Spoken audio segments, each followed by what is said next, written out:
1795 is an important watershed. Britain takes over the Cape for the first time, and something rather amazing happens.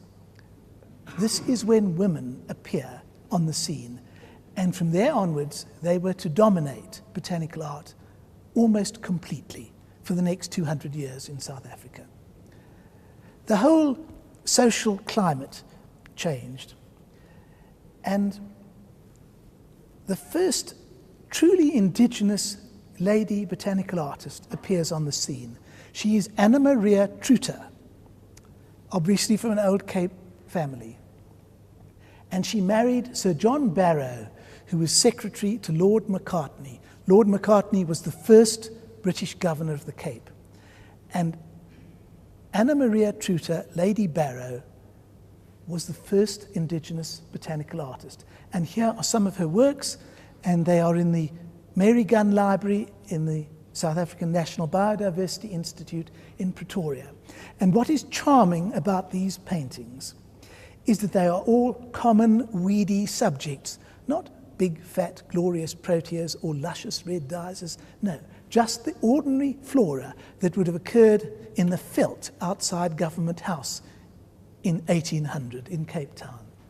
And I think that's very interesting. She was clearly a woman who delighted in the simplicity of nature and in the marvel of the designs, however humble the plant may be. It was a time when there were ladies of leisure at the Cape, those who lived there permanently and those who came on holiday there. And one of the holiday makers was this woman, Arabella Reeker. There are 2 or 3 of her originals on show, which you should have a look at.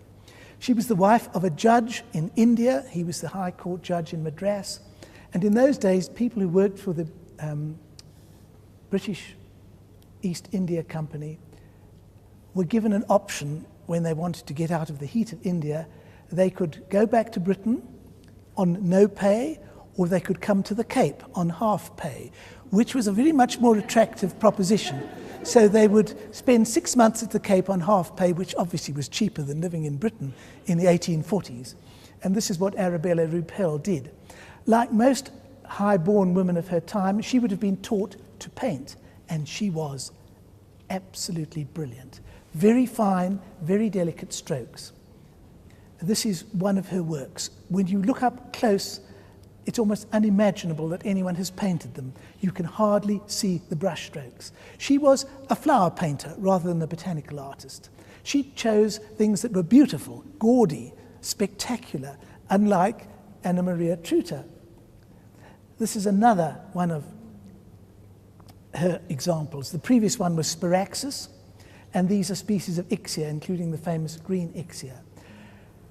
The collection is now owned by the University of Cape Town, and it's in the Bolus Herbarium archives.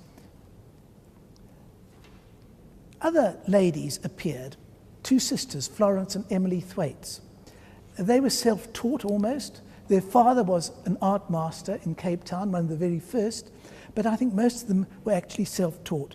This is Dyza Cornuta by Emily Thwaites, and Dyza purpurascens by her sister, and another picture of Harvea by Emily Thwaites. Very, very fine, delicate strokes on a background which was creamy, and she produced slightly grey reflections at the back of these to give some tonality and contrast to the white. So we're entering that Victorian period of great stability, not too much drama and conflict around, where ladies could indulge their passions just for drawing pretty flowers for pure pleasure. But there was one major exception at the Cape during the Victorian period, and that was the arrival of Sir John Herschel and his wife. That is a series of marriage portraits of John Herschel and his wife, Lady Herschel. He was an astronomer of German descent, an incredibly brilliant mathematician, and in fact, when he graduated from Cambridge, he was dismissed with a flaming compliment. His tutors and professors regarded him as one of the great geniuses to emerge after Newton, and he really was a genius. Margaret Herschel was intrigued by the plants which were around their home, Velthausen, in the Cape Town suburb of Claremont. Velthausen was the name he gave this beautiful old property, and it was in the veld, completely. The nearest farm was Veltevreden, which was somewhere near Rondebosch, about 10 kilometres away. So they were really out in the sticks in the southern suburbs of Cape Town, one of the most densely populated areas today. But in 1834, when they arrived, a botanical paradise. And although Margaret Herschel did some very simplistic, basic pictures of the flora that she found, and they are in the South African Library in Cape Town, her husband wasn't entirely satisfied. And he said, we are going to make a wonderful collection of pictures of the Cape flora while we are living here. They spent 4 years at the Cape and left in 1838. And Herschel himself was a master of using a very peculiar gadget known as a camera lucida. There is one which is on display just round the corner behind this wall. It was a drawing device. It essentially had a flat board with a brass rod and a series of tiny little lenses up near the eye, which reflected an image onto a piece of paper. An extremely difficult thing to use. Very few people ever perfected the technique. That's what it looks like, without an observer using it. But John Herschel succeeded, and he produced pencil outlines of absolute accuracy. He had a mathematical obsession about accuracy, being a master mathematician. And when he'd completed the pencil outline, his wife filled in the colours. And they assembled a collection of nearly 300 absolutely stupendous portraits of Cape flora. That's Babiana ringens. And that is Liparia splendens. You really have to go and look at the originals, and a few of them are on display. So having seen these on the screen, please go and look at the originals, because this does not in any way do them justice. And that is Gladiolus orchidiflorus. I mean, look at the complexity of that. Imagine drawing that as an outline first and then handing it over to your wife and saying, well, now you fill in the colours. And the result is that this is probably the finest representation of botanical art ever produced at the Cape during the Victorian era. And I'm very happy to say they are here in South Africa. They were acquired some years ago by the Brenthurst Library. Well, of course, time passed, and the Union of South Africa eventually came into being in 1910. It must have been a very exciting period. I think people were buoyed up by some grand form of enthusiasm that everything was coming together. And there were a lot of visionaries who emerged at this period. And one of these was Lady Phillips, the wife of Sir Lionel Phillips. And she persuaded Rudolf Marloth, who was professor of chemistry at Stellenbosch University and also professor of botany, to do a book which would feature an outline of the major plant families of South Africa, which would be bought by the intellectual elite so that they could understand what a treasure trove they were sitting on. There's an impression of what Marloth's flora looks like on a library shelf. And there it is with one of the pages open.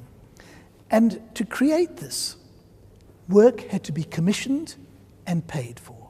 So for the first time ever, we had in this country a group of paid professional botanical artists. This changes the game completely. But the underlying philosophy is exactly the same. Information gathering, accumulating knowledge, understanding how they're put together, how they're related, and what their properties are. This is one of the plates by Ethel Dixie, who lived to an incredible age. She was actually active in the late 1890s and lived on until, I think, the 1970s. I remember I was deputed to go to her funeral as an official representative. That's Ethel Dixie. But there were several others, but she is perhaps the better known. And you can see she suffered from what I think all botanical artists suffer from, and that is the constraint of the page, the limitation of a page, how everything had to be dismembered, broken up, and very carefully assembled to give you all the information you wanted. The artist never had the freedom to express themselves totally. They were still dominated by the botanist. And that, I think, is a very important point that I have to make. They were still under the thumb of the botanist, which wasn't always a good thing. So this grand opening of the first paid commissioned botanical artwork appears on the scene. And at a similar time, another visionary appears on the scene, Dr. I.B. Powell Evans, who was then head of what was called the Division of Botany in the Department of Agriculture. And he had a vision of producing a serial publication which would be illustrated with portraits of South African flora. There would be a colour plate and a short accompanying text, a colour plate and an accompanying text.